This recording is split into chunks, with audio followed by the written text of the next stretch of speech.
You know, Ben, sometimes legends are born like me, and sometimes they're made like you. Sure, whatever you say. The E-Type, no matter how you slice it, is a legend. And where can you find legends? Well, on the Audrain YouTube channel. That's right. Become a subscriber today if you're not, and tell your friends about it. Make comments. Join us. Be a part of the family.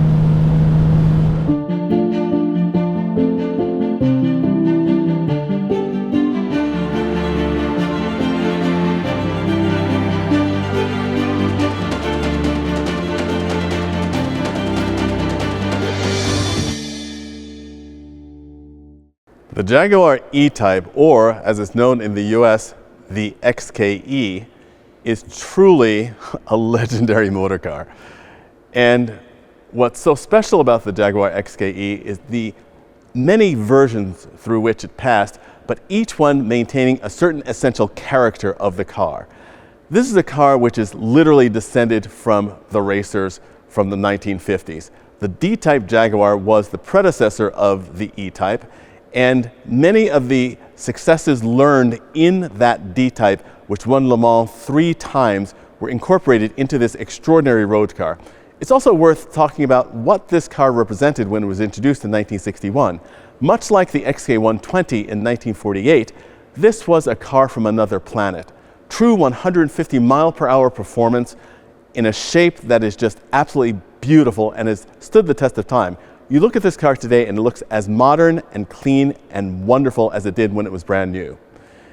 As I said, it went through many series of cars.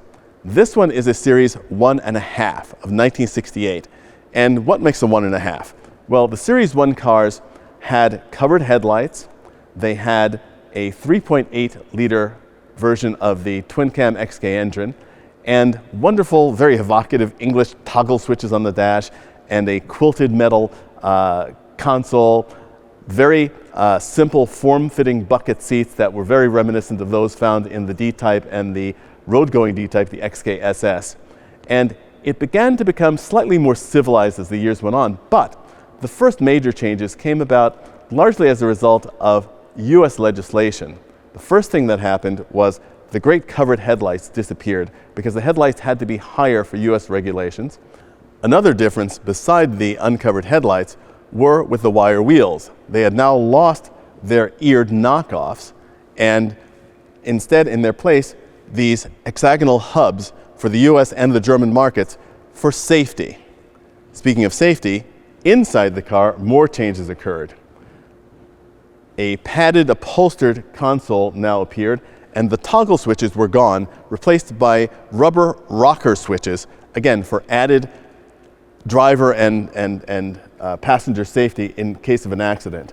But one of the biggest changes happened underneath the bonnet of the car, where the 4.2 liter version of the engine, as equipped for the cars coming to the US, had lost their triple SU carburetors in place of twin Strombergs for cleaner running.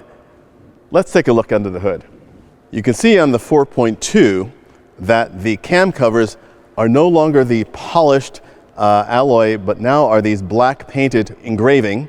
Even though I said the US models came with twin Stromberg carburetors, this one has been restored to the original specification and European specification of the triple SUs.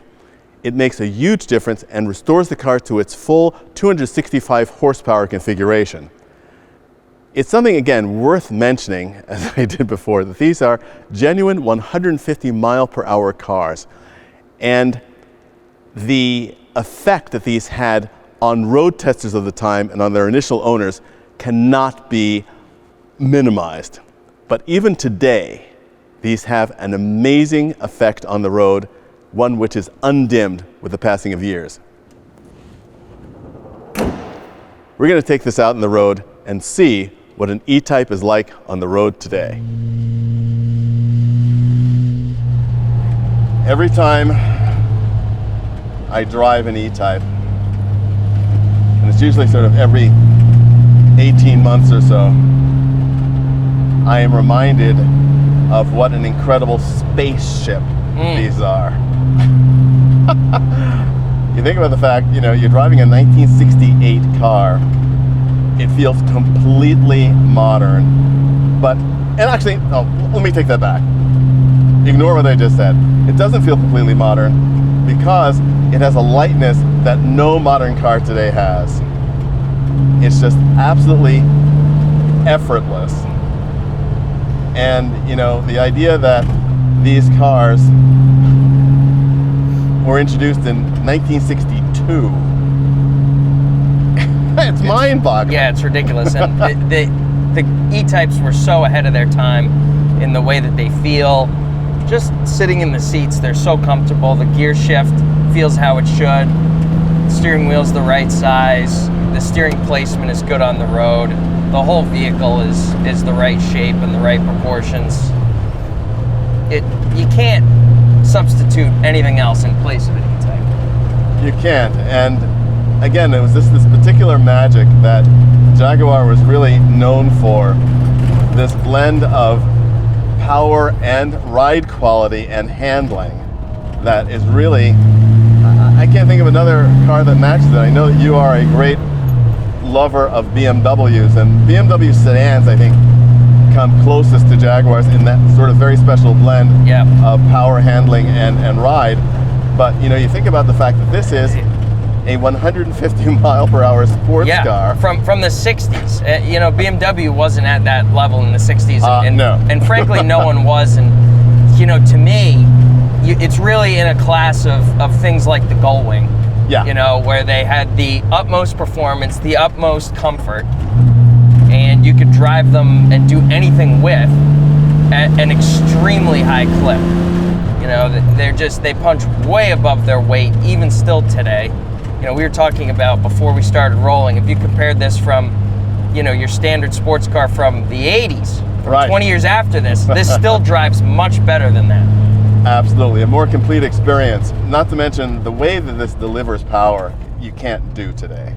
And it's got plenty of power for anything you want to do. It can't weigh more than 2,700 pounds. No, certainly not. Likely less. And now that we're out of the period when the cars are new and you have to worry about emissions, you can really feel the difference that the triple SUs make in this car versus the twin Strombergs that it had when it was sold new. Just the way it eats up the road. I mean, British cars have always been very good handling vehicles in all types of environments for good reason. But again, 60 years on, it handles these, you know, modulating roads with real ease. You're not bumping around.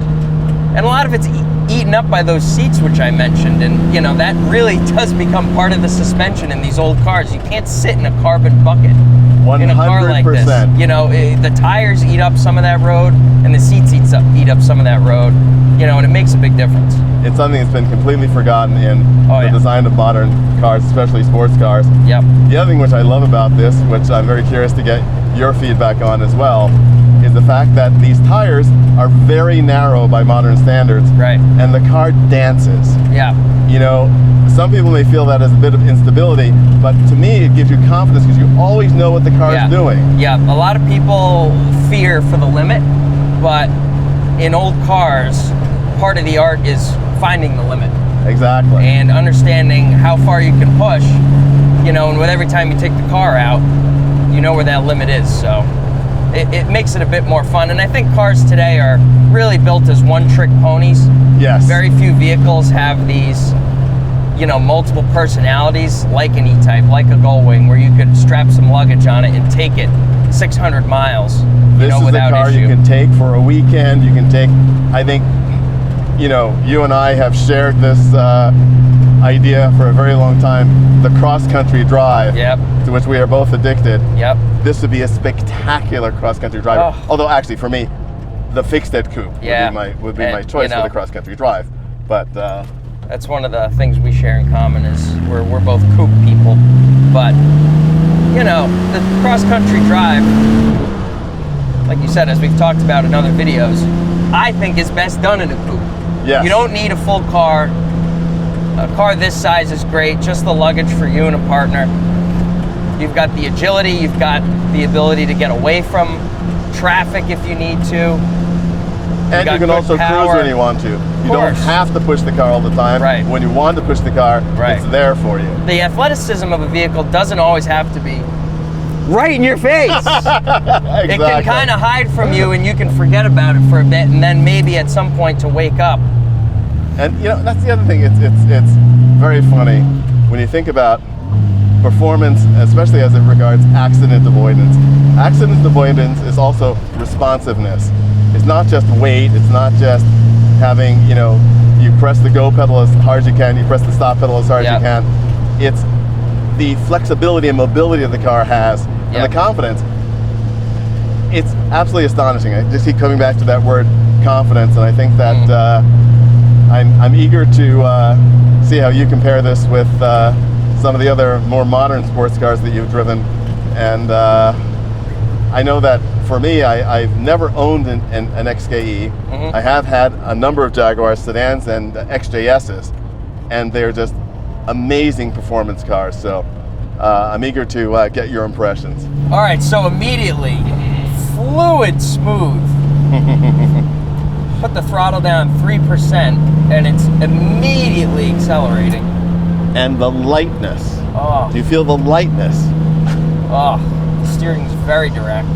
This is obviously our favorite road to test steering. Yes, it is. And everything about it's smooth. There's a lot less activity in the wheel that I expected. It's very direct. I love the thin wheel in these old cars. Nothing like it. It makes you just feel like you have just that much more control over the vehicle. In the middle of third, 3,500 RPM. I mean, catches up to anything you need to get. And the suspension is just so calm. The suspension is so incredibly compliant, and that's something, again, which is lost in today's super rigid, super low travel suspensions, which makes no sense. Yeah, and I hate bringing up Porsche because everybody does, but Porsche's always done a good job of this, even since the 356, making the vehicle feel like one complete piece. And this has that same sort of sense. You know, the whole geometry is just working together, and there's not one wheel that's, you know, taking more brunt than another. And it's also something that people don't expect, or, you know, again, that the old stereotypes of what British cars are. You know, our good friend Jay loves to use the expression billet. And this has that feeling. It does. And, you know, when you think about the fact that this is a totally stock XKE. This has not been breathed on, has not been modified. And I admire a lot of the shops that do XKE and E-Type modifications. They do a great job, some of them. But the stock car has so much power and capability.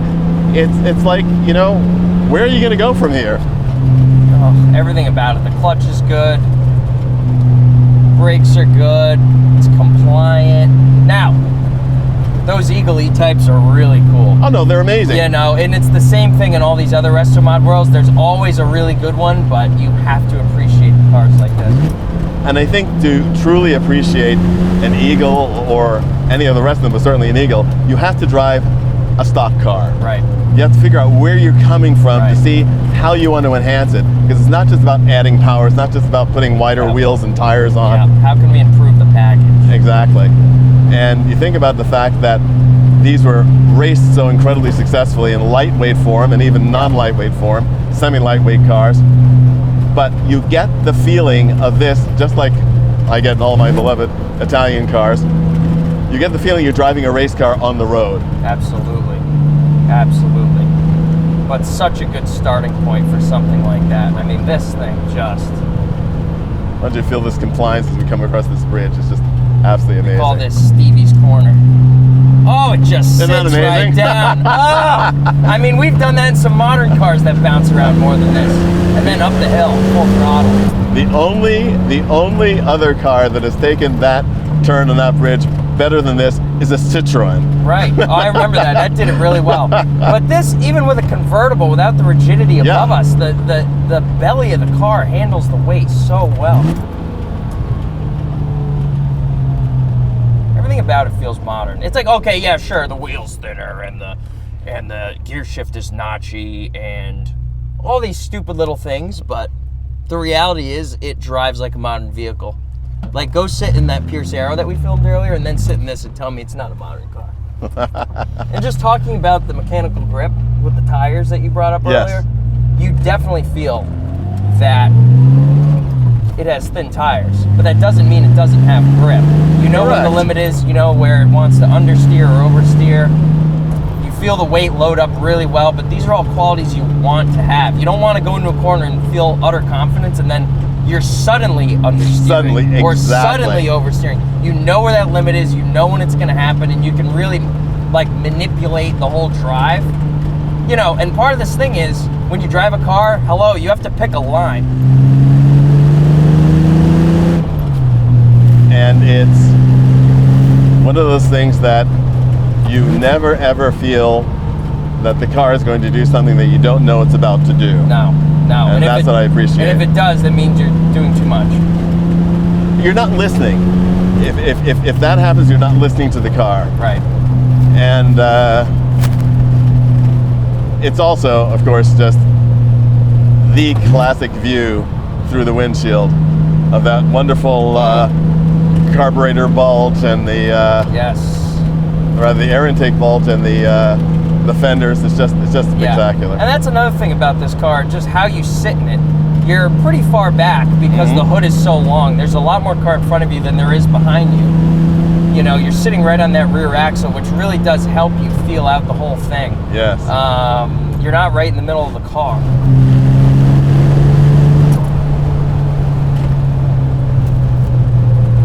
So my favorite really good S's. driver. But it doesn't feel like a BMW. It's a rear-wheel drive, comfortable sports car. I get more of a Mercedes vibe. Interesting. Than a BMW. Well, BMWs are all about engagement. The whole thing is the higher up in the revs you are, the more feel you're gonna get. You know, the more of the car you're getting out of it. But it's just really. It's very confident throughout the rev range. It's not begging you to rev it out because it's got the torque down low. But the whole general feel, its demeanor is it's not serious because you can really play with it, and I can tell that this would be fun on a racetrack. But it's just got a great posture to it that, you know, keeps its chin up a little bit, where the BMW is always smiling. It's interesting that you mentioned that characteristic, and you liken it to Mercedes, of the power delivery, because I think that's one of the things that made Jaguar so successful on the racetrack, and also, frankly, in America, because the power delivery of this legendary twin-cam inline six is very much an American power delivery. It is seamless from the bottom to the top. Yes. You don't get that sense that you have to rev it out, but it is very free revving as well, to your point. Where I differ in terms of the comparison with the Mercedes is built engines that can rev, but you don't really need to push them there. Yes. This really wants to get to the top rev range. It has more of an Italian feeling, where you get the sort of in-town engine, and then you get the performance engine. Which is a very modern characteristic nowadays with turbochargers. Exactly. You know, everyone now is just very accustomed to having power everywhere, and it's become an assumption. But back in the day, cars like this, you were revving out and using the whole thing. But, you know, the fact that this car has two personalities and you're able to really manipulate that, it makes it very fun. I mean, you could do this all day. Absolutely. Never grow uncomfortable. And the fact that it's very interesting, the flexibility of the engine is such that it also makes a wonderful sound as well, which is, again, people can talk all they want to about the performance of electric cars. I want to hear that sound. Yeah. And with apologies to His Royal Highness, the idea of an electric E-Type is just anathema to me. I don't get it at all. I'm all set. Yeah, we're good. And especially the sound of an inline six. Especially, I'll take that all day. It's astonishing. There is no doubt that there is a reason why the E-Type and the XKE are legends. Oh yeah. Thanks for sharing this with me, Ben. That was fun. That was an eye-opening experience. That exceeded my expectations for sure. Fantastic. That was great.